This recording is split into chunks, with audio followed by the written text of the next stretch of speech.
ये खबर डभोई से सामने आ रही है। दरअसल डभोई एपीएमसी पर समर्थन भाव से कपास की खरीदारी की आज से शुरुआत करवाई गई है। गोड्डा जिला में पहली बार डभोई एपीएमसी पर सीसीआई अधिकारी और एपीएमसी के वाइस चेयरमैन दिलीप पटेल सुरेश पटेल की मौजूदगी में समर्थन भाव से कपास की खरीदारी की शुरुआत करवाई गई है।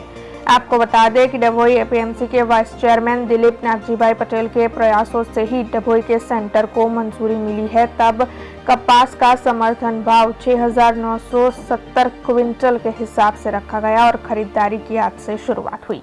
आज रोज डभोई तालुका भारतीय किसान संघ द्वारा तालुका में कपासनी खरीदी खूब नीचा भावे खानगी वेपारीओ द्वारा थती थी। तेने अनुसंधाने डभोई एपीएमसी ना प्रमुख श्री दिलीपभाई साथे चर्चा विचारणा करता एमने खेडूतोनी लागणीने ध्यानमां राखीने सरकारश्री पासेथी एपीएमसी નું સેન્ટર ચાલુ કરાવવા બાબતની રજૂઆત કરી હતી, જે સરકારશ્રી દ્વારા આ ડભોઈ તાલુકામાં સીસીઆઈ નું સેન્ટર ચાલુ કરવામાં આવ્યું છે, જે ડભોઈ તાલુકાના ખેડૂતો તથા ડભોઈ તાલુકા ભારતીય કિસાન સંઘ વતી एपीएमसी ना प्रमुखश्रीनो पण अमे खूब खूब आभार मानीए छे અને દરેક ખેડૂતને હવે અમે આહવાન કરીએ છીએ કે ભાઈ ડભોઈ એપીએમસી ને સપોર્ટ થવા બાબતથી તમે અહીંયા સીસીઆઈ માં જ કપાસને વેચવા માટે આવો।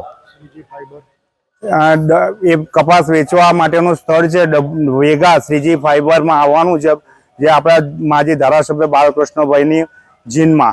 अब खबरों से लगातार अपडेट रहना हुआ आसान। बीआरजी न्यूज आपके मोबाइल स्क्रीन पर।